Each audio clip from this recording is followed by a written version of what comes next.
지금은 전혀 예상치 않은 재난이 상시적으로 발생하는 이른바 뉴노멀의 시대입니다. 생방송 현장 리포트 날은 저희 KBC가 준비한 신개념 재난 방송입니다. 국민들의 생명과 안전, 재산, 심리적인 피해가 발생하는 곳은 물론 발생이 예상되는 지역까지 찾아가겠습니다. TV와 유튜브 생방송을 통해 지역의 한계, 편성의 한계, 정보의 한계를 뛰어넘는 재난 현장 리포트를 준비하겠습니다.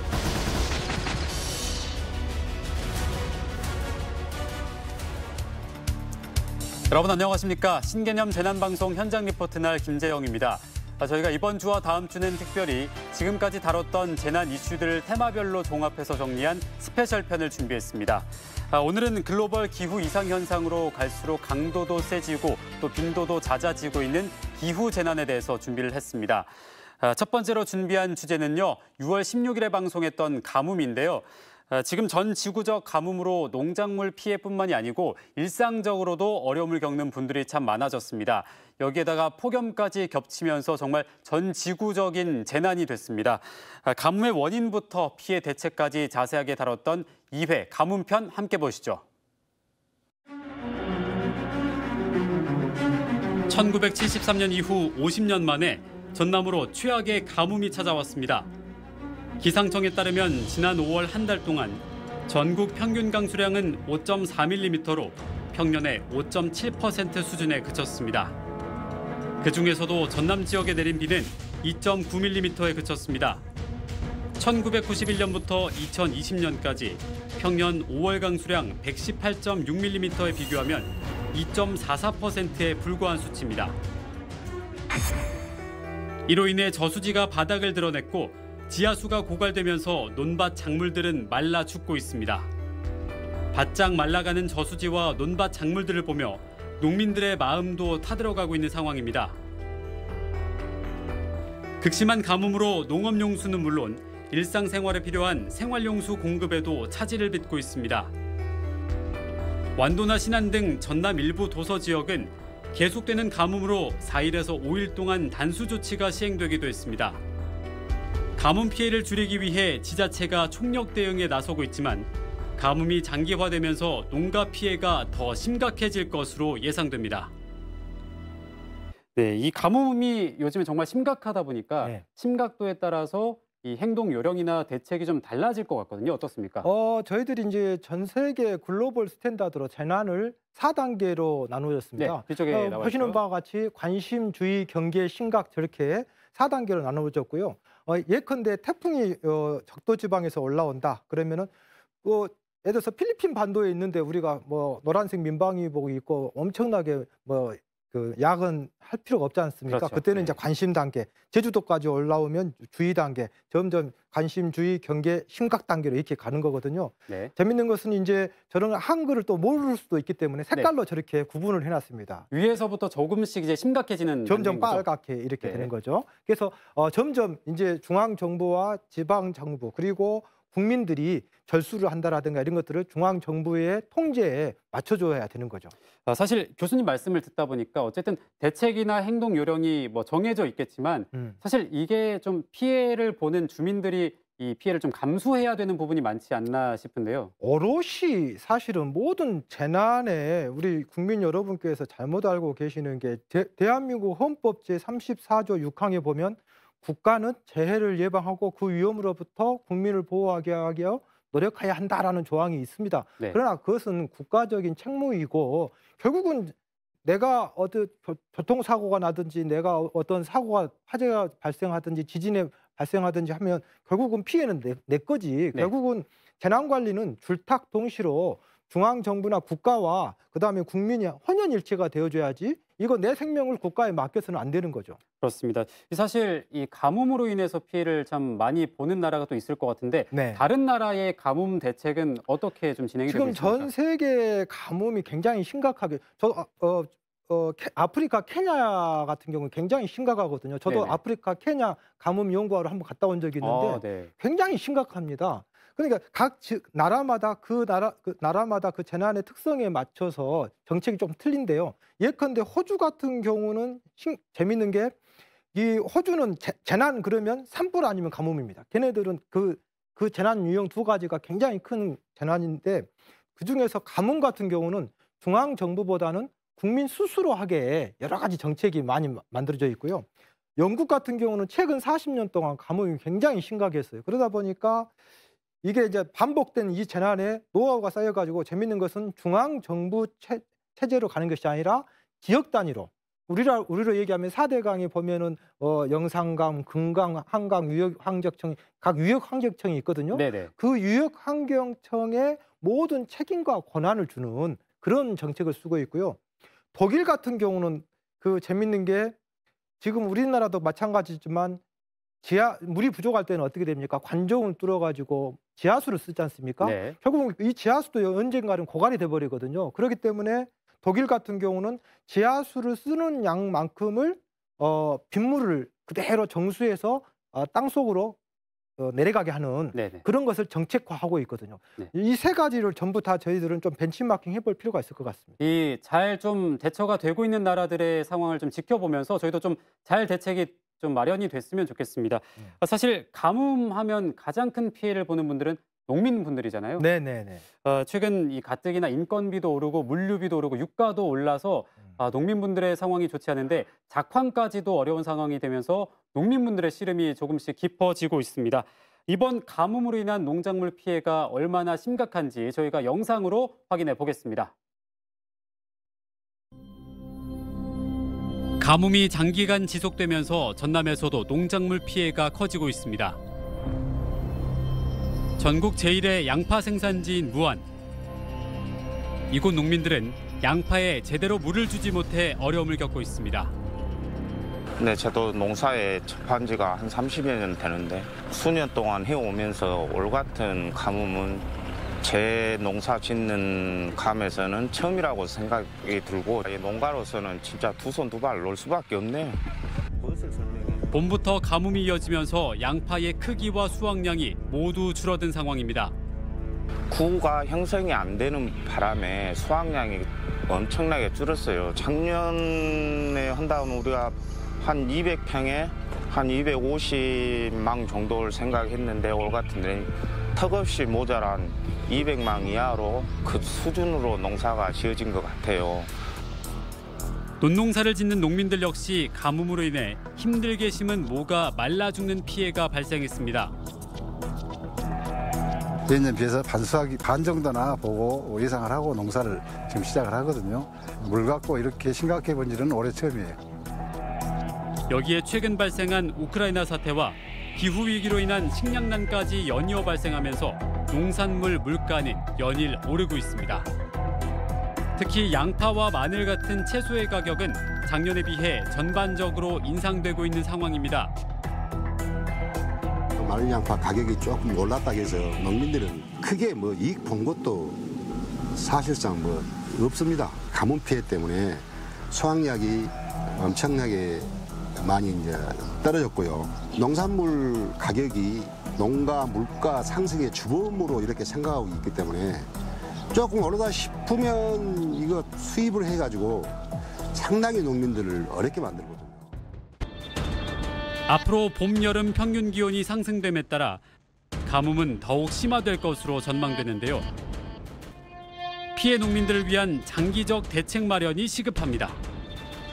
우리가 조선 500년 역사 중에 왕들이 그 광화문 앞에서 석고대죄하면서 모든 것은 이 재난에는 짐의 부덕의 탓이요 했던 것이 가뭄 아니면 홍수였지 않습니까? 네. 근데 지금 현대 이 과학 문명 사회에서 하늘만 쳐다보고 있는 또 어떤 곳은 기우제를 옛날처럼 하고 있는 이게 지금 말이나 되는 일인가 싶습니다. 네, 지금 뒤쪽에 보시면 이제 영암에서 기우제를 실제로 지내는 게 최근에 그렇습니까? 예, 그렇습니다. 5월 27일이고 2022년도에도 기우제를 지내고 있습니다. 사실은 우리나라의 지금 재난 정책이 특히 이 홍수 가뭄 우리가 재난이라고 하는 것은 과거의 재난에서 교훈이나 뭔가 학습을 해가지고 그 재난이 생기지 않도록 바꿔주는 거지 않습니까? 네. 그런데 우리는 재난에 대해서 그냥 반복된 재난에 계속 우리가 분노만 하고 있는 거거든요. 사실은 우리나라의 지금 재난 정책이 어떻게 바뀌어져야 되냐면 제일 중요한 것은 뭐예요? 지금 전체적으로 강우량의 피크로드는 굉장히 순간 시간당 강우량은 높아지고 네. 절대적인 강우량 자체는 줄어들고 있기 때문에 어떻게 해야 되겠습니까? 당연히 상식적으로 초등학생들한테만 물어봐도 답이 나오지 않습니까?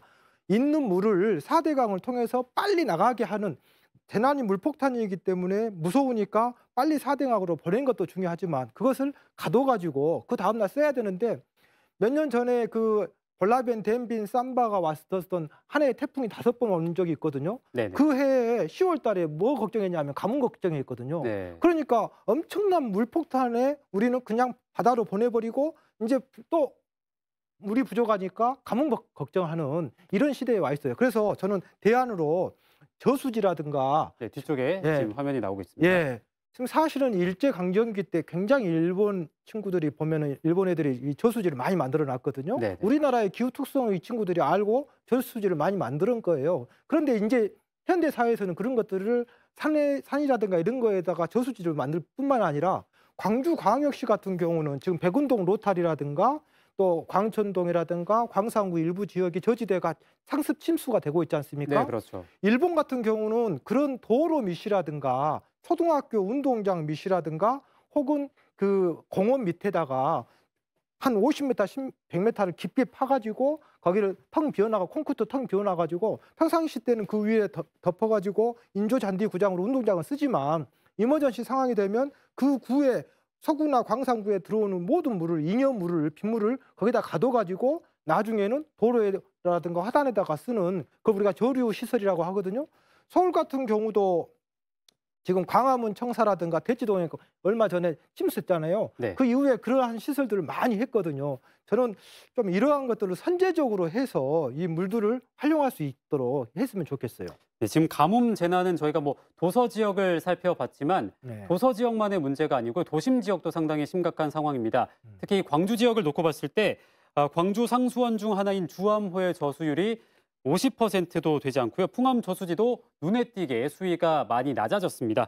이런 상황이 지속된다면 이 녹조가 심해지면서 환경 오염의 가능성도 상당히 높아질 텐데 왜 이런 가뭄이 반세기 만에 또 최악의 가뭄이 찾아왔는지 저희가 영상을 통해서 원인을 파악해 보겠습니다. 50년 만에 최악의 가뭄. 전문가들은 열대지방의 수온에서 원인을 찾고 있습니다. 가뭄의 원인은 바로 라니냐 현상인데요. 라니냐는 적도 동태평양을 중심으로 5개월 이상 수온이 낮아지는 이상현상입니다. 라니냐의 영향으로 서태평양에 강한 고기압이 나타났는데요. 이 고기압의 반작용으로 저기압이 강해졌고 또 그 반작용으로 고기압과 저기압이 차례로 강화된 겁니다. 그런데 마침 우리나라는 고기압이 강화되는 위치에 놓여서 비구름이 줄고 가뭄이 오게 됐는데요. 문제는 최근 들어 기후변화로 인해 해수면 온도 자체가 꾸준히 상승하면서 라니냐의 위력이 강해지고 있다는 점입니다. 3년 연속 라니냐가 생기는 트리플 딥 가능성까지 거론되고 있는데요. 라니냐의 위력이 강해짐에 따라 우리나라뿐만 아니라 지구촌 곳곳에서 기상이변이 일어나고 있습니다. 케냐, 소말리아, 에티오피아 등 아프리카에서는 3년 연속 우기가 찾아오지 않아 40년 만에 가장 긴 가뭄을 겪고 있는데요. 인도는 1901년 기상 관측 이후 121년 만에 가장 높은 기온을 달성하며 연일 40도 넘는 무더위가 이어졌습니다. 기록적인 폭염과 가뭄으로 쓰레기 매립지에서 불이 나거나 강이 말라붙는 사태가 발생하기도 했습니다. 또 미국 남서부 지역은 1200년 만에 가장 극심한 대가뭄을 겪으며 저수지 수위가 사상 최저치로 떨어졌는데요. 이러한 이상기후 현상은 글로벌 식량 위기로까지 이어지고 있습니다. 최대 밀수출국인 프랑스는 고온 건조 날씨가 지속되면서 밀의 출하량이 급감하였고 미국 또한 겨울밀 수확량이 예년에 비해 25% 이상 떨어졌습니다. 현재 50% 이상의 식량을 수입에 의존하고 있는 한국. 전례 없는 가뭄으로 맞닥뜨린 전 지구적 식량 위기로 국내에서도 점차 식량난에 대한 우려가 커지고 있습니다.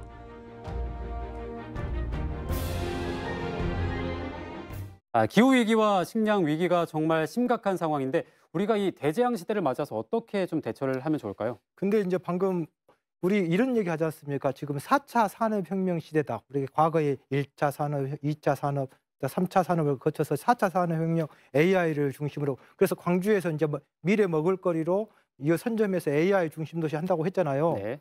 이 몇 차 산업 이 시리즈의 최고 마지막은 끝은 뭔지 아세요? 어떤 걸까요? 농업입니다. 농업이요. 결국은 이 인류가 식량난에 허덕인다는 거거든요. 그렇기 때문에 이거에 대해서 우리가 충분히 고민을 해줘야 될 것 같습니다.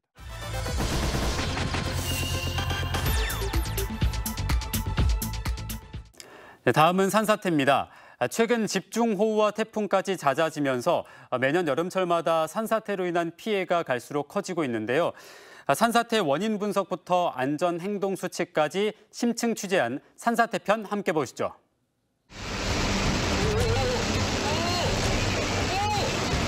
산지 비탈면에서 엄청난 양의 토사가 휩쓸려 내려옵니다. 삽시간에 아파트 일대를 덮쳤는데요. 같은 시간 도로에서는 우면산에서 엄청난 양의 토사와 물이 쏟아져 자동차 수십 대가 흙더미에 파묻혔습니다. 흙과 나무더미, 자동차들이 뒤엉키고 흘러내린 토사가 아파트 4층 높이까지 차올라 16명이 숨지는 큰 인명피해가 발생했는데요. 엉망이 된 경기도 김포에 위치한 마스크 제조 공장. 밤사이 야산에서 흙더미가 밀려 내려오기 시작하더니 준공 2달 된 신축 마스크 공장이 힘없이 무너집니다. 이 사고로 인해 12억 원의 큰 재산 피해가 발생했는데요. 최근 기후변화로 인해 게릴라성 집중호우가 증가하면서 산사태 발생 가능성이 높아지고 있습니다. 이에 따라 산사태 취약 지역도 5년간 5,078곳이 추가 지정됐는데요. 현재 광주 전남 산사태 취약 지역은 전남 2,362개소, 광주 75개소로 산사태 위험이 곳곳에 도사리고 있습니다. 한 번 발생하면 대형 참사로 이어지는 산사태. 우리 지역에서도 인명, 재산 피해가 속출했는데요. 담양 금성면에선 산사태로 주택이 매몰되면서 1명이 숨지고 곡성 성덕마을에선 마을 뒷산에서 토사가 무너져 내려 5명이 사망하는 대형 참사가 발생했습니다. 장마철을 맞아 또다시 대규모 산사태 피해가 우려되는 지금 산사태의 원인과 안전 행동 요령에 대해 알아보겠습니다. 네, 영상을 보니까 이 산간 지역은 당연하고 이 서울 우면산 같은 도심 지역에서도 산사태로부터 자유롭지 않다는 걸 느낄 수가 있었는데요. 일단 이 산사태가 발생을 했을 때 어떻게 행동을 해야 될까요? 네, 일단은 주거 지역에서는 산사태가 발생했었을 때는 가능하면 주택 내에서 안전하게 대기를 하셔야 되겠고요. 네. 그다음에 그 2차 사고죠. 전기라든가 가스밸브 같은 것들을 안전하게 하고 또 대피를 하셔야 되겠습니다. 또한 재난 징후가 발생했을 때는 관계 기관에 반드시 빨리 이 신고를 해주셔야 되겠습니다. 네, 지금 왼쪽 화면을 보시면 네. 이 산사태 주거 지역 근처에서 발생한 산사태죠. 지금 우리나라의 산사태의 특징이 굉장히 도시에서 먼 곳이나 도시 안에서나 어디서든지 발생할 수 있는 것이 산사태의 특징이죠. 네. 이 주거 지역에서 산사태가 발생했을 때는 일단 가장 먼저 어떤 식으로 행동을 하는 게 가장 좋을까요? 방금 전에 말씀드린 것처럼 재난은 정보가 중요하지 않습니까? 네. 그러니까 방송을 통해서 재난 상황을 계속 청취를 하셔야 되겠고 네. 그다음에 2차 사고를 방지하기 위해서 전기나 가스밸브를 반드시 잠그고 대피를 하셔야 되겠습니다. 일반적으로 사실 산사태라고 하면 흙이 떠내려오는 걸 상상하는데 나무도 이렇게 떠내려오면서 창문이 다 깨지고 이런 사고가 발생을 하네요. 그렇습니다. 산사태가 보통 대부분이 산 하부에서 발생하지 않습니까? 네. 근데 일본 같은 경우는 산 하부를 레드존이라고 합니다. 굉장히 위험한 곳이라는 거거든요. 네. 근데 우리나라는 그곳이 숲세권이라고 해가지고 굉장히 또 건축 행위가 많이 이루어지지 않습니까? 그렇죠. 어떻게 보면은 재난 방지 공학적으로 봤을 때는 건물을 지으지 않아야 할 곳에 건물을 짓고 있기 때문에 저런 사고가 계속 발생되는 거죠. 자, 주거 지역 근처에서 이렇게 사고가 발생하면 이 사람이 사는 곳이기 때문에 더 피해가 클 수밖에 없을 것 같습니다. 그렇습니다. 그다음에 지금은 이제 자동차인가요? 예, 운전 상황에서 산사태가 발생하면 예. 네. 이렇게 순식간에 산사태가 발생을 했고 차량을 덮쳤는데요. 뭐 피할 수 있는 겨를은 없다고 봐야 되겠네요. 그렇습니다. 그렇기 때문에 가능하면 물론 이제 재난 현장에서 판단을 하셔야 되겠지만 원칙적으로는 영상에서 보시는 바와 같이 차량을 운전할 때에는 차량 밖으로 나오시는 것보다 네. 지금 영상도 보시다시피 차량 안에서 안전벨트를 메고 대기를 하시는 것이 훨씬 안전합니다. 그다음에 이제 산사태라고 하는 것이 불과 몇십 초에 끝나기 때문에요. 네. 가능하면 저렇게 이제 산사태가 어느 정도 완화가 되면 좀 안정이 됐을 때 그때 탈출을 해야 되는 그렇습니다. 거죠. 이때 주의하셔야 될 것은 산 밑으로 내려가는 것보다는 네. 산 위로 올라가시는 게 좋습니다. 오히려 위로 올라가는 게 더 안전하다는 그렇습니다. 말씀이시죠? 산사태는 항상 낮은 곳으로 가고 있기 때문에 가능하면 산사태가 일어난 곳에서 멀리 높은 산으로 우리가 이동하라고 하고 있습니다. 또 그리고 산 같은 경우에는 물이 흐르는 경우가 많은데 만약에 그렇습니다. 물과 같이 왔을 때는 어떻게 대처를 해야 될까요? 수압이 걸린 경우에는 차량 문이 열리지 않기 때문에 네. 물이 오는 곳에 반대쪽으로 탈출하는 것이 원칙이죠. 물이 없는 반대쪽으로 문을 열고 탈출을 해서 네. 산 위쪽으로 올라가는 게 안전하다는 말씀이시죠? 그렇습니다. 직각으로 해서 높이 가능하면 그 수평으로 산사태가 오는 쪽으로 하는 것이 아니라 네. 직각으로 수평으로 이동하셔서 올라가셔야 되죠. 일단 옆쪽으로 피해서 올라가시는 게 그렇습니다. 훨씬 안전하다라는 말씀이시고요. 또 요즘에 이 취미 생활로 캠핑이나 뭐 아웃도어 스포츠를 즐기는 분들도 참 많을 것 같은데 오히려 이런 상황에서 산사태가 더 많이 위험에 좀 빠질 것 같습니다. 어떻습니까? 이 캠핑 산행 시에는 그 산사태 예정보 시스템이 있거든요. 이것을 보셔가지고 가능하면은 그 주의보라든가 경보가 있는 곳은 재난 원칙상 가지 않는 게 제일 좋죠. 네. 그런데 이제 굳이 가셔야 될 때는 저렇게 이제 산사태에 봉착을 하지 않습니까? 네. 그러면 저분들 외국 분들인데 잘하고 계신데 네. 지금 산사태가 발생하는 곳에 수평으로 직각으로 이렇게 탈출하고 계시잖아요. 자, 갑자기 또 이렇게 많이 또 산사태가 심해졌기 때문에 네. 굉장히 간발의 차로 좀 위험해서 좀 빠져나왔다고 볼 수가 그렇습니다. 있겠습니다. 그래서 상부로 이렇게 대피하시는 거죠. 이렇게 등산을 하다가도 산사태 위험에 마주할 수가 있는데 약간의 뭐 흙이나 모래가 좀 떨어질 때 그때부터 대피를 시작을 해야 되는 거죠. 그렇습니다. 근데 이제 우리가 교과서적으로 봤었을 때는 이런 경사면에 갑자기 물이 나옵니다. 흙탕물이 나옵니다. 그다음에 이상한 소리가 납니다. 그다음에 나무가 흔들립니다. 그랬을 때 산사태의 징후가 있으니까 벗어나라라고 하는데 네. 실질적으로 저희들이 2011년 7월에 우면산 산사태가 일어났잖아요. 네. 근데 그 우면산 산사태가 일어났었을 때 저희들이 실제로 800m가 산사태가 일어나서 붕괴되는데 단 50초였거든요. 800m가 50초 만에 내려왔다는 그렇습니다. 말씀이시죠? 예. 그걸 그러면 100m로 환산하면 6.25초니까 우사인 볼트가 거기 현장에 있어도 생존하기가 힘든 거기 때문에 그렇습니다. 그래서 일본에서는 그러한 산사태에 대해서 어떤 징후라든가 이런 것을 교육한 것보다는 그 위험한 곳을 레드존이라고 해갖고 위험한 구역이라고 해가지고 네. 아예 강제적으로 도피하는 거죠. 전 세계적인 재난안전 글로벌 스탠다드가 요즘에는 추세가 어떻게 되냐면 재난 현장에서 대응하라는 것보다는 재난 현장에서 벗어나라. 빠져나와라 이 얘기시죠. 우리 선자병법에도 36개가 제일 중요하다고 하지 않습니까? 그렇습니다. 그러니까 재난 위험에서 회피하는 것이 제일 중요하죠. 네, 지금 교수님께서 말씀하신 행동 요령들을 좀 잘 기억하셨다가 만약에 산사태를 만났을 때 잘 대처하는 게 참 중요할 것 같습니다. 최근 우리 지역에서 발생한 산사태 중에 가장 큰 산사태는요, 바로 1년 전이었습니다. 장마 기간에 발생을 했는데 광양에 있는 진상면 탄치마을 산사태였습니다. 1년이 지났지만 여전히 복구가 완전히 되지 않고 있다고 하는데요. 당시 사고 현장에 저희 취재 리포터가 나가 있습니다. 한웅희 리포터 불러보겠습니다. 한웅희 리포터. 네, 저는 집중호우로 인한 산사태가 발생했던 광양 진상면 탄치마을에 나와 있습니다. 네, 당시 산사태 사고 상황부터 짚어주시죠. 네, 지금 보이는 이곳에서 작년 7월 6일 새벽 6시 4분경 야산에 흙이 쏟아지면서 마을의 주택 2채와 창고 2동이 묻혔습니다. 당시 토사로 인해 무너진 주택 한 채엔 80대 여성 주민 1명이 매몰되었는데요. 9시간여에 걸친 구조 작업에도 불구하고 해당 여성은 숨진 채 발견됐습니다. 네, 작년 장마철에 발생을 했으니까 지금 사고로부터 1년이 지났습니다. 지금의 현장 상황은 어떻습니까? 네, 이곳은 당시 사고가 발생했던 집인데요. 지난해 산사태의 흔적을 어렵지 않게 찾아볼 수 있습니다. 사고가 발생한 지 1년이 지났음에도 불구하고 이렇게 철골 구조물이 노출된 상태로 그대로 남아있고 벽체가 절반이 파손된 채 남은 벽체만이 이렇게 아슬아슬하게 버티고 있는 상황입니다.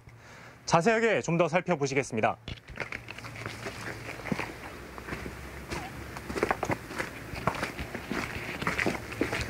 네, 이렇게 두꺼운 콘크리트 내벽마저 무너뜨릴 정도로 강력했던 산사태에 주민들의 삶의 공간이었던 화장실이 이렇게 훤히 드러난 모습입니다. 화장실에서 그치지 않고 그 강력했던 산사태는 당시 주민 2명이 잠자고 있던 안방까지 덮쳤습니다. 자칫하면 추가적인 인명피해가 발생할 수 있었던 이 아찔한 산사태에 삶의 터전을 잃은 주민들의 삶의 고통은 이만저만이 아닙니다. 실제 주민들의 삶의 고통을 직접 전해주시러 여기 실제 피해 주민을 모시고 실제 인터뷰 나눠보겠습니다. 안녕하십니까? 네, 안녕하세요. 피해를 본 이준기라고 하는 사람입니다. 네, 현재 지금 어떻게 생활하고 계십니까? 컨테이너 임시주택에서 거주를 하고 있습니다. 임시 컨테이너에서 생활하시는데 어떤 점이 가장 불편하십니까? 너무 좁아서 흡수해가지고 살기가 굉장히 어렵습니다. 우리가 생활하기가. 그러면 그 산사태가 예견할 수 있었던 인재라는 얘기도 있습니다. 당시에 산사태 관련 민원을 4번이나 제기하셨다고 하는데. 민원을 했었죠. 자기 집 뒤를 이렇게 파헤치는지 누가 우리나라에서는 자기 집 뒤를 파헤치는 것을 좋아하는 사람이 없습니다. 하나도. 그런데 그래서 우리가 민원을 했는데도 시에서고 그 공사업주간에서도 아무런 지금까지도 말이 없고 말았었습니다. 그렇군요. 현재 장마철을 앞둔 상황인데 또 가장 우려되는 점이 있으시다면? 지금 또 저기서 산태가 올까 싶어서 그게 제일 걱정입니다. 지금. 그러니까 산태가 지금 오고 보면 현재 우리들이 움직일 데가 없는데 더 움직일 데가 없어지지 않습니까? 그러니까 이것을 빨리 공사를 하든지 그러면 우리를 딴 데로 이주를 시켜주든지 그러면 돈이라도 주면서 당신 어디가 살아라 한다든지 그걸 빨리 해줬으면 되겠습니다. 네, 그러면 마지막으로 가장 바라는 대책 여쭙고 인터뷰 마치겠습니다. 바라는 것은 하여간 빠른 시간 내에 사건을 마무리를 조금 지어줬었으면 좋겠습니다. 네, 조속한 대책이 하루라도 빨리 마련되길 진심으로 바라겠습니다. 네. 말씀 고맙습니다. 네. 산사태 피해가 발생한 지 1년이 다 돼가지만 지금까지 배상은커녕 주민들은 기약도 없는 임시 컨테이너 생활을 하며 어느덧 2번째 여름을 맞고 있습니다. 잠시 후 현장에서 전문가와 함께 더 자세한 얘기 전해드리도록 하겠습니다. 지금까지 광양 진상면 탄치마을에서 취재 리포터 한웅이었습니다. 네, 이렇게 직접 현장의 모습을 보니까 당시 상황이 얼마나 심각했는지가 더 잘 느껴지는 것 같습니다. 광양 탄치마을 산사태였는데요. 원인은 뭐였습니까?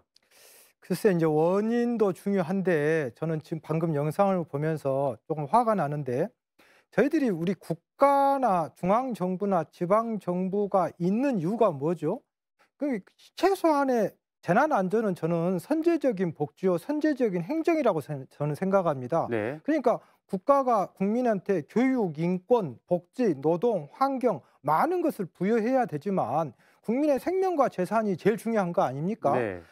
지금 저 상태는 저는 관계기관 여러분들한테 지금 조금 꼭 부탁드리고 싶은 게 지금 필요한 것은 스피드다. 네. 그리고 진정성이다. 지금 저 현장에 지금 이틀 동안에 단 이틀 동안에 355mm의 게릴라성 폭우가 왔잖아요. 네네. 대한민국의 대부분의 산사태는 저는 자연재난이 아니고 거의 90%가 인재거든요. 왜? 네. 그냥 산이 있는 상태에서 아무리 355mm가 왔다고 하면은 산사태가 일어나지 않습니다. 네. 지금 저 현장도 마찬가지지만 개발 행위 우리가 도로를 뚫거나 뭐 터널을 만들거나 뭔가 아파트를 지으려고 개발 행위를 하면은 거기서 산사태가 일어나는 것이 거의 90%가 넘거든요. 네, 인위적인 개입이 들어갔을 때 산사태가 더 잘 발생한다는 그렇기 말씀이시잖아요. 때문에 저는 인재라고 보는 것이죠. 네, 최근에 이런 산사태 빈도도 참 많이 높아지고 있고 또 피해 유형도 또 다양해지고 있다고 들었습니다. 그렇습니다. 지금 현재 우리나라에서 제일 큰 문제가 방금 전에 말씀드린 것처럼 지형학적인 특성, 우리가 산이 많지 않습니까? 네. 그러면 산이 많다 보니까 아무래도 그 산사태가 일어날 개연성이 높고요. 네. 또 기후학적으로 게릴라성 폭우, 국지성 폭우, 물폭탄이 발생하고 있지 않습니까? 네. 이 두 가지가 콤비네이션을 이루어 가지고 재난이 많이 발생하는데 재밌는 것은 그 산 아래 항상 산 꼭대기는 산림청에서 관리를 하고 있거든요. 네. 또 산 중간은 소위 얘기해서 국토교통부가 합니다. 그리고 산 밑에는 지자체와 행정안전부가 급경사를 하고 있거든요. 근데 실질적으로 개발 행위는 산 꼭대기와 중턱에서 하는데 거기는 산림청과 국토교통부가 관장을 하고 있고 정작 재난이 생기는 것은 이곳인데 이 산림청과 국토부와 지자체와 이 행정안전부가 콤비네이션을 잘 이루어져야 돼. 이 재난 행정이 이루어지지 않고 있기 때문에 원인은 상부에서 발생하고 피해는 하부에서 받고 있는 네. 이런 것들이 계속해서 지금 반복되고 있거든요. 저는 이것을 일벌백계 원인 규명을 정확하게 해가지고 다시는 이런 재난이 생기지 않도록 우리 사회가 시스템을 갖춰줘야 될 것 같습니다. 네, 대처만큼 예방이 중요하다는 말씀이시잖아요. 그렇습니다. 산사태 역시 피해 발생 전에 예방을 잘하는 게 정말 중요할 것 같은데요. 산사태는 대체 언제 또 어떻게 왜 발생하는지 저희가 영상으로 준비했습니다. 화면 함께 보시죠. 평범해 보이는 산. 조금씩 흙들이 흘러내리더니 잠시 후 무서운 속도로 무너지면서 지나가던 오토바이를 집어삼킵니다. 갑자기 쏟아져 내린 토사 더미. 주택들이 종이장처럼 쓸려 내려갑니다. 모든 것을 순식간에 휩쓸어버리는 산사태. 그 전조 증상을 알아보기 위해 국립재난안전연구원에서 모의 실험을 진행했습니다. 35도의 급경사에 1.5m 두께로 토지를 쌓은 뒤 시간당 50mm의 폭우를 퍼부었습니다. 5시간 경과 후 경사면에 균열이 발생하기 시작합니다.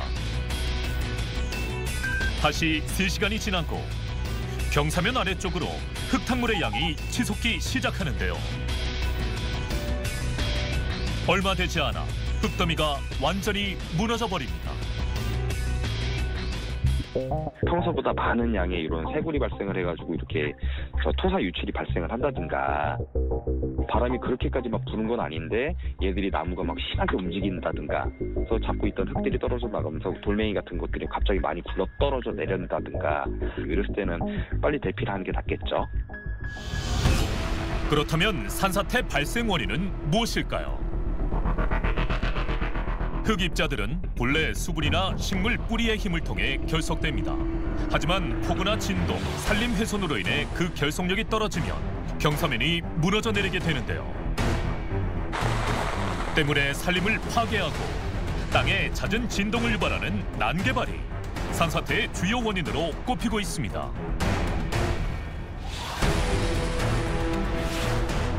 최근엔 택지 개발과 도로 확장 등으로 산림 면적이 계속 줄고 있어 산사태의 위험성도 점점 증가하고 있는데요. 산사태를 대비하기 위한 안전 대책 마련이 필요한 때입니다. 우리나라의 재난 산사태 경보 시스템은 산림청에서 만들어놨거든요. 네. 산림청에서 만든 산사태 예측 정보 시스템을 구축해서 지금 제공하고 있는데요. 이 시스템은 기상청의 강우 자료와 권역별 산사태 토양 함수 지수를 가지고 분석하고 있습니다. 그래서 읍면동에 단위로 해서 예측 정보를 제공하고 있습니다. 네, 이 경보 시스템에도 반드시 문제점이나 보완점이 있을 것 같은데 이게 아무래도 한계가 있어요. 이게 아무래도 국지적인 그 지역의 산사태를 발생할 수 있다. 예측하기가 굉장히 어렵습니다.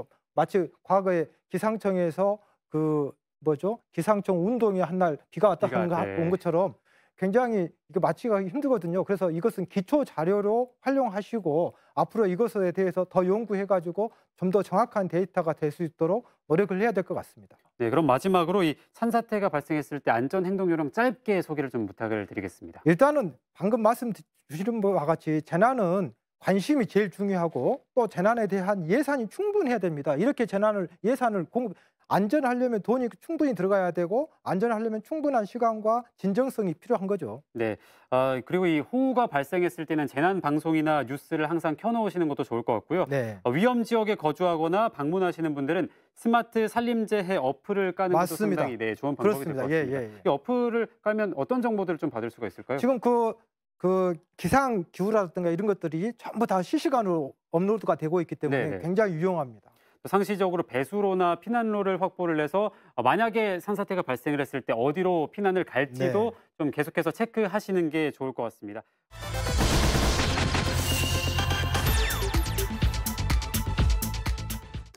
네, 마지막으로 다룰 자연재난은 폭염입니다. 갈수록 심각해지는 기후 위기로 그동안 경험하지 못했던 폭염을 경험하고 있는데요. 그 심각성과 예방 대책을 다룬 폭염편도 함께 보시죠. 손에 있는 개미를 아스팔트 위에 올려놓자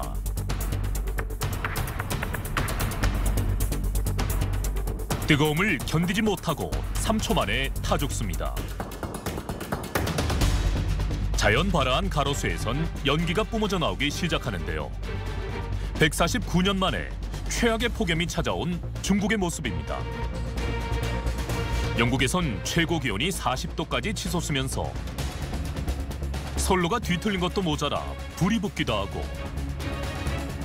스페인에선 폭염에 건조한 날씨까지 겹치면서 산불이 그치지 않아 7만 헥타르에 달하는 산림이 불에 탔는데요. 기록적인 폭염으로 유럽 내 사망자는 무려 2,200명을 넘어섰을 정도입니다. 전 세계를 강타한 폭염 재난, 그 원인으로 블로킹 현상이 지목되고 있습니다. 거대한 고기압이 대기의 흐름을 정체시켜 뜨거운 공기를 빠져나가지 못하게 하는 기후 현상인데요. 아프리카 대륙의 더운 공기를 서유럽 쪽으로 밀어올리고 있는 저기압. 그런데 유럽 대륙엔 거대한 고기압이 머물고 있어 더운 공기가 빠져나가지 못하고 있습니다. 그 결과 더운 공기가 갇히는 열돔 현상이 발생해 기록적인 폭염이 이어지고 있는 건데요. 문제는 폭염을 부르는 이 블로킹 고기압이 우리나라 주변에도 있다는 겁니다. 현재 지금 추세적으로 보면 우리나라에서 가장 더웠던 10년 정도를 꼽아보면 최근 몇 년 안에 지금 다 몰려있는 그렇게 분포가 되어 있거든요. 우리가 경험했던 것에 비추기보다는 그것보다 더 강한 폭염이 지속될 가능성이 있다는 것을 염두에 두고 대책을 세우는 것이 필요해 보입니다. 유럽, 중국과 같은 살인적인 폭염이 우리나라에 찾아오지 않을 거라고 장담할 순 없는 상황. 8월부터는 더욱 극심한 무더위가 예상되는데요. 폭염 피해를 막기 위한 예방 대책이 필요한 때입니다. 네, 지금도 정말 더운데 영상에서 봤던 것처럼 중국이나 유럽의 상황이 우리나라에서 벌어진다고 생각하면 정말 더 끔찍한 것 같습니다. 이럴 때일수록 사실 중앙정부나 지자체에서 이 폭염 같은 재난을 알리는 이 폭염 재난 같은 걸 알려주는 이 경보에, 재난 경보에 좀 귀를 기울여야 될 것 같은데요. 최근에 충주시에서 정말 이 획기적인 방법으로 폭염 경보를 알렸습니다. 지금 뒤에 보이는 것처럼 이 재치 넘치는 사진으로 폭염 경보를 알렸는데요. 정말 저희가 이 재난 경보 같은 경우에는 그냥 지나치기가 좀 쉽잖아요. 이런 식으로 좀 유쾌하게 전달할 수 있는 방법들이 어떻게 있을까요? 글쎄, 지금 이 재난에서요, 제일 중요한 게 뭐냐면 정보 전달이거든요. 약간 주제에 벗어난 얘기지만 과거에 대구 지하철 화재가 났었을 때 192명이 사망을 했지만 실제로 화재가 난 그 객차에서 그 사망자가 난 게 아니라 그것을 반대 측에서 오는 열차에다가 전화를 해서 여기 지금 화재가 났으니 오지 말아라 라고 했어야 되는데 그게 전달이 안 되니까 반대 측에서 아무 생각 없이 지하철이 와가지고 거기에 이제 그 화재가 번져서 192명이 사망했거든요. 이 재난에서 정보 전달은 굉장히 중요한데 충주시처럼 지역의 특성에 맞게 저렇게 오랫동안 기억에 남게 하는 것이 굉장히 중요한 것 같습니다. 저는 여러 지역에서 그 지역의 특성이라든가 요즘에 또 유행하는 뭐 기러기 토마토 스위스 뭐 이런 거 있지 않습니까? 네. 우용 뭐 이렇게 하는 것처럼 그 요즘에 유행하는 것들을 기억에 남게 해서 재미있게 이렇게 풀어나갔으면 좋겠고요. 지금 저는 이 우리 언론에 좀 문제가 전 얘기를 좀 해드리고 싶은데 이 지상파 역시 끊임없이 방송을 하면서 밑에 자막을 얼마든지 넣을 수 있지 않습니까? 네. 이런 것을 좀 도전적으로 했으면 좋겠는데요. 가까운 일본 같은 경우에는 특히 지역 방송들이 그 지역의 특성을 잘 알기 때문에 재난에 대해서 되게 공격적으로 하고 있거든요. 또 방통위 관계자분들이라든가 방송 관계자 되신 분들은 이런 쪽에 보다 도전적이고 공격적인 예상 같은 것을 반영했으면 좋겠습니다. 특히나 열사병 같은 온열 질환에 대해서 좀 걱정하시는 분들도 참 많을 것 같습니다. 저희가 이런 질환들은 왜 발생하는지 또 어떻게 대처를 해야 되는지 관련 전문가에게 좀 물어봤는데요. 영상으로 준비했습니다. 영상 함께 보시죠. 온열 질환은 야외에서 장시간 직사광선을 오랫동안 쬐거나 밀폐된 공간에서 작업이나 운동을 오랫동안 했을 경우에 몸의 체온이 조절하기 힘들게 됩니다. 이때 발생하신 것을 온열 질환이라고 생각하시면 되겠는데요. 대개 이제 온열 질환 종류에는 열 부종이라든지 열 실신, 열 탈진, 그다음에 열 경련 같은 증상에 따라서 나눌 수가 있는 건데요. 이런 질환보다 가장 중요한 것은 열사병입니다. 다른 질환과 마찬가지로 온열 질환도 예방이 굉장히 중요합니다. 평소에 수분을 잘 섭취해 주시고 그다음에 작업을 하시더라도 주기적인 휴식 시간이 필요합니다. 만약에 온열 질환이 생길 수 있는 초기 증상이 있는데요. 두통이 생긴다거나 약간 추운기가 드는 오한이 든다거나 메스꺼운 증상들이 있게 되면은 즉시 하고 있는 작업을 중단하시고 이분들에게는 의식이 없어지는 경우가 있기 때문에 고의적으로 옆에서 수분을 제공하는 것은 안 됩니다. 빨리 환자를 그늘진 곳으로 옮기게 되고 옷을 벗기고 가장 아주 차가운 물은 아니지만 미지근한 물로 몸을 닦아서 체온을 떨어뜨리고 이런 의식이 없는 경우에는 바로 119에 신고를 하셔서 병원 치료를 받으셔야 됩니다. 가장 중요한 것은 주기적인 휴식입니다. 주기적인 휴식을 하게 되어서 중추신경의 기능을 계속 정상적으로 돌리는 게 중요하고요. 미리미리 수분을 섭취하는 게 가장 중요합니다. 특히 저희가 온열 질환 감시 체계를 운영하면서 보면 가장 많이 발생하는 기간이 8월 1, 2주가 가장 많고요. 그 다음에 12시부터 오후 5시가 가장 많습니다. 특히 이 시간에 작업을 하신 분들은 항상 온열 질환이 발생할 것을 예상을 하고 아까 말씀하신 것처럼 주기적인 휴식과 수분 섭취가 중요할 거로 생각됩니다. 저희가 이 폭염 때문에 정말 위험하다고 말씀을 좀 드리고 있는데 가장 위험한 분들은 아마 야외에서 일을 하시는 야외 노동자들이 아닐까 싶습니다. 그렇죠. 특히나 이 야외 노동자들을 위한 폭염 대비가 어떻게 이루어지고 있는지 저희가 현장에 리포터가 나가 있는데요. 지금 바로 연결해 보도록 하겠습니다. 이규석 리포터. 네, 저는 지금 광주 서구에 위치한 도시철도 2호선 건설 현장에 나와 있습니다. 네, 이렇게 영상을 보기만 해도 참 더운 날씨인 게 느껴지는데요. 지금 현장의 상황은 좀 어떻습니까? 네, 보시다시피 제 셔츠가 완전히 젖을 정도로 굉장히 무더운 날씨를 보이고 있습니다. 공사 현장의 경우에는 시멘트와 철근 등 여러 자재로 인해서 그 열기로 정말 찜질방을 발불케 하는 굉장히 무더운 날씨가 느껴지는데요. 특히 작업을 위해 옆쪽에 보시면 깔아놓은 철판 같은 경우에는 말 그대로 정말 불판과도 같습니다. 미리 올려놓은 이 온도계에는 41도가 넘는 온도까지 치솟았고요. 바로 옆에 미리 올려놓은 초콜릿이 완전히 녹아서 형태가 보이지 않을 정도로 철판에 눌러붙었습니다. 이러한 찜통 더위 속에서도 현장에서는 공사를 그대로 진행해야만 하죠. 일하는 건설 노동자분들의 고충이 정말로 클 것 같은데요. 공사 현장에서는 이 연일 계속되는 폭염에 어떻게 대비하고 있는지 또 현장에서는 어떤 안전수칙을 지켜야 하는지 이석철 현장 소장님과 만나서 자세한 이야기 나눠보겠습니다. 소장님 안녕하십니까? 네, 안녕하십니까? 네, 이 연일 무더위가 이어지고 있는데 이런 날씨에서도 계속 공사가 진행되고 있나요? 네, 광주 도시철도 공사는 연일 무더위 속에서도 시민들의 불편을 최소화하기 위해 계속 공정을 추진하고 있으며 저희 현장은 현재 토공 부착 공사와 흙막이 공사, 구조물 공사가 중점 추진되고 있습니다. 네, 이렇게 무더운 날씨 속에서도 계속해서 공사를 진행하고 계시는데요. 네, 건설 노동자들께서는 주로 어떤 어려움에 봉착해 계실까요? 근로자들은 안전사고 발생 방지를 위해 반드시 안전모, 안전벨트 외에도 개인보호를 철저히 착용하여 작업에 임해야 하고 최근 무더위와 온열 질환으로 인한 사고 위험성이 매우 높음에도 계속 작업에 임하고 있습니다. 네, 무더위로 인해서 이 작업의 능률까지 떨어질 뿐더러 온열 질환까지 걱정이 되고 있는데요. 이 공사 현장에서 특히 폭염이 가장 위험한 이유가 있을까요? 네, 건설 현장은 대부분 실외에서 작업이 이루어지기 때문에 무더위로 인한 근로자들의 피로도 증가로 안전사고 발생 위험도가 매우 높고 최근 타 현장에서 온열 환자로 인한 사망사고가 다수 보도되고 있음에 따라 근로자 건강관리가 매우 중요한 실정입니다. 네, 말씀하신 것처럼 근로자들의 건강관리가 굉장히 우려되는 상황인데요. 그렇다면 안전사고를 막기 위해서 어떤 대비를 하시고 또 조치를 하고 계실까요? 네, 저희 현장에서는 폭서기 이전에 안전관리 대책 매뉴얼을 사전에 수립해서 현재 운영 중에 있습니다. 폭서기 3대 안전수칙인 물, 그늘, 휴식 시간을 충분히 제공하기에 중점 관리하고 있으며 둘째로 근로자 휴게시설을 충분히 설치해요. 근로자들이 휴식 공간 확보를 위해 노력하고 있습니다. 그리고 경미한 환자가 발생할 경우에는 현장 내에서 신속히 작업을 중지하고 충분한 휴식 시간을 제공해서 근로자들이 회복할 수 있는 데 도움을 드리고자 합니다. 이상입니다. 네, 현장 소장님 자세한 답변 감사합니다. 네, 감사합니다. 네, 8월이 되면 더욱더 무더위가 심해질 예정이라고 합니다. 큰 인명피해로 이어질 수 있는 폭염 안전사고를 예방하기 위해서 공사 현장에선 더 안전사고 예방에 총력을 기울여야 할 것 같습니다. 지금까지 광주 서구 건설 현장에서 취재 리포터 이규석이었습니다. 이 건설 현장에서는 워낙 사고 위험이 높다 보니까 폭염에도 잘 대비를 해야 될 것 같은데 어떻게 대비를 해야 될까요? 이게 지금 우리 광주 같은 경우에 2018년도에 서구의 한 건설 현장에서 이 온열 환자 한 분이 운명을 달리했거든요. 네. 예, 지금 현재 우리 온열 환자 사망자 중에 10명 중 7명이 건설 현장에 계신 분들이기 때문에 굉장히 엄중한 상황이고요.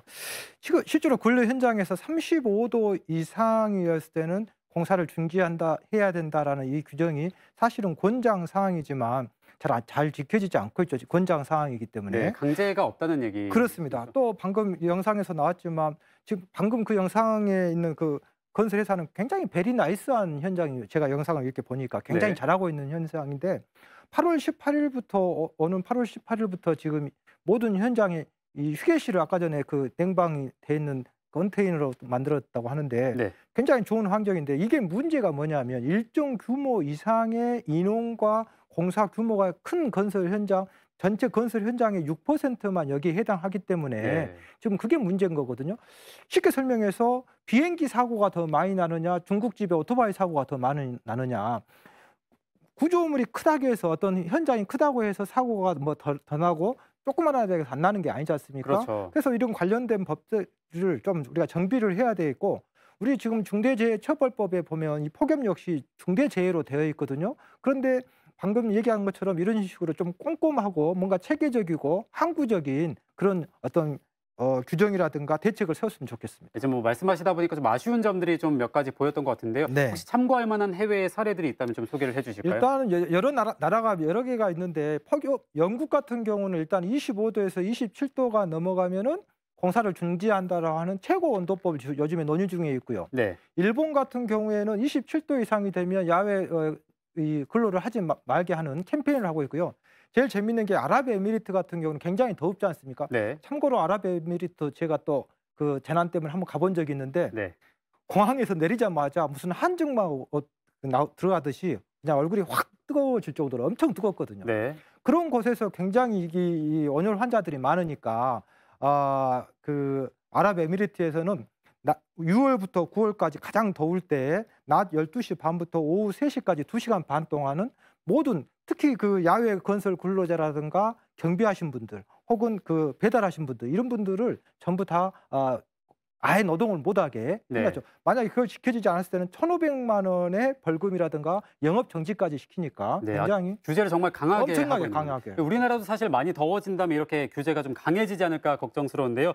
폭염이 좀 상시화되고 토착화되면서 많은 것들이 바뀌고 있습니다. 저희가 영상을 준비했습니다. 영상 함께 보시죠. 한반도가 갈수록 뜨거워지고 있습니다. 우리나라의 기후가 점점 아열대성으로 변화됨에 따라 생태계에 큰 변화가 나타나고 있는데요. 기상 변화로 인해 올해 국내에서 사라진 꿀벌만 80억 마리. 반면 국내 농작물 재배의 꿀벌 의존도는 증가하면서 우리가 즐겨 찾는 채소와 과일, 견과류 등의 생산이 크게 감소할 전망입니다. 30도가 넘는 폭염이 지속되면서 바닷물도 끓기 시작했는데요. 지난 8일 전남 5개 해역의 수온이 29.7도까지 도달, 고수온 경보를 발령했습니다. 가장 피해가 컸던 2018년보다 수온이 1도 이상 높은 상황인데요. 전복, 우럭 등의 폐사로 인한 수백억 원 규모의 재산 피해가 예상되고 있습니다. 액화산소나 브로아를 최대한 활용을 해서 고수원 방제를 활동을 하고 있습니다만은 워낙 수온이 높아서 아마 폐사가 좀씩 발생하는 모양입니다. 반려동물들도 폭염으로 고통받고 있는데요. 사람보다 몸 위치가 지면에 가깝기 때문에 폭염 속 체감 온도는 50도에 육박합니다. 특히 달궈진 아스팔트에 화상을 입거나 털 때문에 열사병에 걸리는 경우가 많은데요. 지난 6월 한 애견 호텔에선 34도의 폭염 속에서 에어컨도 없이 방치된 대형견이 죽기도 했습니다. 폭염은 인체에도 심각한 영향을 끼칩니다. 극단적인 더위 속에 노출될 경우 뇌졸중, 심장마비를 일으킬 수 있으며 과도한 자외선은 피부암 발생률을 높이는데요. 또한 약물남용, 불안장애, 정신분열증을 유발해 여름철 자살률이 높은 이유로도 꼽히고 있습니다. 특히 더위에 노출되기 쉬운 취약계층은 온열 질환 발생률 2배에서 3배 정도 높아 더욱 각별한 주의가 필요합니다. 앞으로 국내에도 폭염이 상시와 토착화되며 관련 피해들이 증가할 것으로 예상되는데요. 폭염으로 인한 생명, 재산 피해를 막을 선제적인 대책 마련이 필요합니다. 영상 마지막 부분에 나왔지만 이 모든 재난이 그렇듯이 사회적 취약계층에게 좀 피해가 큰 것 같습니다. 어떻게 네. 생각하시나요? 이게 이제 지금 더위 불평등이 굉장히 심각한데요. 지금 서울시 열환경 지도를 보시면 네. 강남 3구에 비해서 영등포라든가 종로, 성북구 이런 부분들이 굉장히 그 더위 지도가 높지 않습니까? 네. 이것은 무엇을 의미하냐면 그만큼 그 빈익빈 부익부가 심하다. 네. 그러니까 그 좋은 건축물에서 또 냉방을 많이 한 곳은 더 시원해지고 그다음에 그것을 못하는 경우에는 쪽방촌이라든가 이런 것은 굉장히 더 더운 거죠. 이 우리가 살고 있는 이 도시를 좀 식히기 위해서는 어떤 노력들이 필요하다고 보시나요? 예, 제가 자꾸 이 시간에 얘기하지만 재난 안전은 선제적인 복지요, 선제적인 행정이다. 그 어떤 행정보다도 재난이 제일 우선시 돼야 될 것 같고요. 네. 지금 급격한 그 도시화로 인해서 지금 특히 광주 같은 경우는 녹지 면적이 굉장히 줄어들었거든요. 거기다가 콘크리트라든가 아스팔트 비율이 굉장히 높아졌고 또 고층 건물이 굉장히 높아지다 보니까 한번 데펴지면 저녁에 식혀지지 않는 소위 얘기해서 가마솥이 열돔 현상이 일어나는 것이죠. 그렇기 네. 때문에 저는 가능하면 광주에 녹지 총량제를 두어가지고 도시 전체 중에 공원이라든가 녹지는 일정 규모 이상 반드시 아무리 개발을 해도 일정 규모 이상 하게 되고 또 새로운 건축물을 짓더라도 녹지를 최대한 확보할 수 있게 그리고 지금 광주 남구 효천 일지구 임종교에서부터 서구 매월동에 이르는 소위 그 바람길 조성 사업 같은 경우는 굉장히 좋은 거거든요. 네. 열섬을 시키는 것이 그렇기 때문에 이런 것들을 공격적으로 해줘야 될 것 같고 저는 그 엘빈 토플러가 쓴 제3의 물결이라고 하는 그 책이 있거든요. 네. 거기에서 보면 3차 세계대전 수준의 대재앙이 온다면 그것은 핵전쟁도 아니고 종교 분쟁도 아니고 인류한테 물 때문에 생길 거다라고 하거든요. 네. 그런데 지금 OECD 국가 중에서 우리나라는 특히 광주광역시도 물 부족 국가거든요. 그러면 비가 오면은 뭐예요? 백운동이라든가 광천동이라든가 광산구라든가 양동이라든가 이런 데 침수된 거 걱정해가지고 무조건 배수할 것이 아니라 일본 같은 경우는 도로 밑이나 공원 밑이나 초등학교 운동장 밑에 엄청나게 큰 저류조라고 해가지고 물탱크를 만들어 놓고 평상시 때 비워놨다가 엄청난 폭우가 오면 홍수를 대비하기도 하지만 결정적일 때 요즘같이 이렇게 더울 때는 그것을 빼서 어떻게 돼요? 도로라든가 이런 곳에 뿌려서 식혀주는 네. 공짜로 쓸 수 있는 거잖아요. 그렇죠. 그럼 우리나라가 지금 물 부족 국가니까 비가 오면 물을 버릴 것이 아니라 그런 가둬주는 것을 정책적으로 광주광역시 관계자분들께서 굉장히 이것들을 도전적으로 좀 했으면 좋겠습니다. 네, 알겠습니다. 정말 이 폭염으로 인한 피해는 이렇게 좀 앞으로도 선제적으로 좀 대비가 되면 좋겠습니다. 네.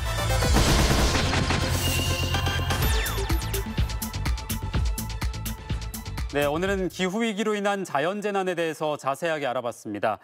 최근 우리나라를 비롯한 지구촌 곳곳에서는 극한 기상현상들이 동시다발적으로 발생하고 있는데요.